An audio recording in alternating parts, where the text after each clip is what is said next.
ਹਜ਼ੂਰ ਕਿਸੇ ਵੀ ਮੰਜ਼ਿਲ ਤੋਂ ਪਹੁੰਚਣ ਵਾਸਤੇ ਬੰਦੇ ਦੀ ਕੋਸ਼ਿਸ਼ ਹੁੰਦੀ ਹੈ ਰੱਬ ਦੀ ਪਹਿਚਾਣ ਕੀਤੀ ਜਾਵੇ। ਅੰਦਰ ਨੂੰ ਠੀਕ ਕਰਨ ਵਾਸਤੇ ਅਲਫਾਜ਼ਾਂ ਦੇ ਵਿੱਚ ਸਾਨੂੰ ਸਮਝਾਓ ਵੀ ਕਿਵੇਂ ਬੰਦਾ ਸਮਝ ਸਕਦਾ ਵੀ ਅੰਦਰ ਸਾਡਾ ਠੀਕ ਹੋ ਜਾਵੇ।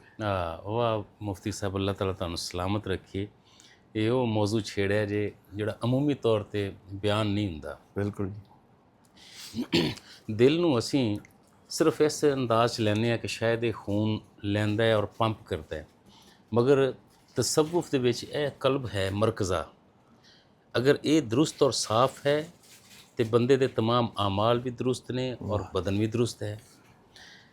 ਇਹਦੀ ਬਜ਼ਾਹਰ ਤੇ ਇੱਕ ਮੁੱਠੀ ਦੇ ਬਰਾਬਰ ਹੁੰਦਾ ਹੈ, ਲੇਕਿਨ ਇਹਦੀ ਵੁਸਅਤ ਦਾ ਅੰਦਾਜ਼ਾ ਕਰੋ ਕਿ ਇੱਕ ਹਦੀਸੇ ਕੁਦਸੀ ਹੈ ਜਿਹਦਾ ਮਫਹੂਮ ਇਹ ਬਣਦਾ ਹੈ ਕਿ ਅੱਲਾਹ ਫਰਮਾਉਂਦਾ ਹੈ ਕਿ ਮੈਂ ਜ਼ਮੀਨ ਔਰ ਆਸਮਾਨ ਦੀਆਂ ਵੁਸਅਤਾਂ 'ਚ ਨਹੀਂ ਸਮਾਉਂਦਾ। ਅਗਰ ਮੈਂ ਸਮਾਨਾ ਤੇ ਬੰਦਾ ਮੂਮਿਨ ਦੇ ਕਲਬ 'ਚ ਸਮਾ ਜਾਂਦਾ ਹੈ। ਇਹਦਾ ਮਤਲਬ ਇਹ ਹੈ ਕਿ ਇੱਕ ਬੰਦਾ ਮੂਮਿਨ ਦਾ ਕਲਬ ਜਿਹੜਾ ਹੈ ਉਹ ਕਾਇਨਾਤ ਨਾਲੋਂ ਜ਼ਿਆਦਾ ਵਸੀ ਹੈ। ਇਹੀ ਵਜ੍ਹਾ ਹੈ ਕਿ ਸੂਫੀਆ ਇਸ ਕਲਬ ਨੂੰ ਅਰਸ਼-ਏ ਇਲਾਹੀ ਵੀ ਕਹਿੰਦੇ ਨੇ।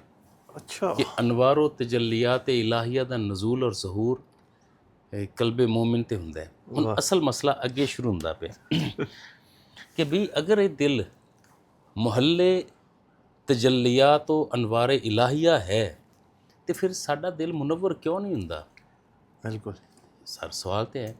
ਅਸਲ ਸੂਰਤ ਹਾਲ ਹੈ ਕਿ ਕਦੀ ਗੌਰ ਕਰਿਆ ਜੇ कि जितने इस्लाम च इबादात ने नमाज, रोज़ा, हज, ज़कात, जिहाद और दीगर औरादो वज़ाइफ ने, इन्हां सारे दा मकसद की है? बिल्कुल असी मकसद का एक पहलू तो बयान करने हैं कि अल्लाह दा कुर्ब हासिल करना, तकर्रुब इल्लाह दी मंजिल, लेकिन वो पाने वास्ते भी ज़रूरी है कि सारे नाल पहले क्रक्स जिहड़ा ना बयान किया जाए कि इस दिल नूं कल्बी बीमारियां तो पाक करना। बिल्कुल। ਹੁਣ ਤੁਸੀਂ ਪੁੱਛੋਗੇ ਕਿ ਕਲਬੀ ਬਿਮਾਰੀਆਂ ਤੋਂ ਮੁਰਾਦ ਕੀ ਹੈ? ਕੋਈ ਹਾਰਟ ਅਟੈਕ ਹੈ? ਨਹੀਂ। ਤਸੱਵੁਫ 'ਚ ਨੇ 4 ਬਿਮਾਰੀਆਂ ਨੇ। ਅੱਛਾ। ਜਿਸ ਦਿਲ 'ਚ 4 ਬਿਮਾਰੀਆਂ ਹੋਵਣ ਜਾਂ ਚਾਰਾਂ 'ਚੋਂ ਕੋਈ ਇੱਕ ਵੀ ਹੋਵੇ, ਉਸ ਦਿਲ ਦੇ ਵਿੱਚ ਅਨਵਾਰੋ ਤਜੱਲੀਆਤ ਇਲਾਹੀਆ ਦਾ ਨਜ਼ੂਲ ਨਹੀਂ ਹੋਵੇਗਾ। ਅਨਵਾਰ ਆਉਂਦੇ ਨੇ, ਤਜੱਲੀਆਤ ਆਉਣਗੇ, ਮਗਰ ਜਿੱਥੇ ਬਿਮਾਰੀਆਂ ਆਉਣਗੀਆਂ ਤਜੱਲੀਆਤ ਵਾਪਸ ਚਲੇ ਜਾਣਗੇ। ਹੁਣ ਬਿਮਾਰੀਆਂ ਕਿਹੜੀਆਂ ਨੇ? 4 ਬਿਮਾਰੀਆਂ ਜਿਹੜੀਆਂ तमाम ਖਰਾਬੀਆਂ ਦੀ ਜੜ ਬੰਦੀ। ਔਰ ਤੁਸੀਂ ਇਹਨਾਂ 4 ਬਿਮਾਰੀਆਂ ਦੇ ਵਿੱਚੋਂ ਅਯੂਬ ਜਿਹੜੇ ਨੇ 4, ਇਹਨਾਂ ਤੋਂ ਸ਼ਾਖਾਂ ਬਣਾ ਲਓ ਤੇ ਹਰ ਬੁਰਾਈ ਤੇ ਹਰ ਐਬ ਇਹਨਾਂ 'ਚੋਂ ਹੀ ਨਿਕਲਦਾ ਹੈ।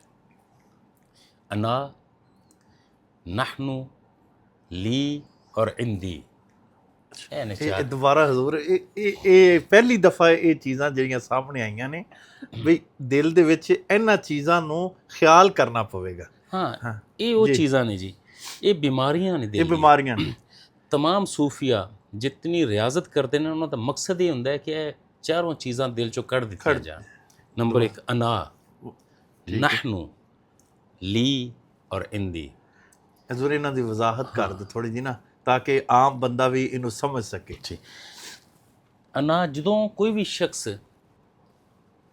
ਸ਼ਖਸ ਅਨਾ ਦਾ ਮਤਲਬ ਮੈਂ ਹਰ ਗੱਲ 'ਚ ਮੈਂ ਕਰਦਾ ਨਾ ਜੀ, ਕਿ ਵੀ ਮੈਂ ਇਹ ਕਹਿ ਦਿੱਤਾ, ਮੈਂ ਇਹ ਕੰਮ ਕਰ ਦਿੱਤਾ, ਮੈਂ ਦੀ ਤਕਰਾਰ ਕਰੇਗਾ। ਇਹਦਾ ਮਤਲਬ ਹੈ ਕਿ ਉਹ ਆਪਣੀ ਜ਼ਾਤ ਨੂੰ ਉਹ ਅਹਿਮੀਅਤ ਦਿੰਦਾ ਪਿਆ ਕਿ ਜਿਹੜੇ ਦੂਸਰਿਆਂ ਦੇ ਹਵਾਲੇ ਦੇ ਨਾਲ ਤਸਲੀਮ ਨਹੀਂ ਕਰਦਾ, ਆਪਣੇ ਆਪ ਨੂੰ ਨੁਮਾਇਆਂ ਕਰਦਾ ਪਿਆ।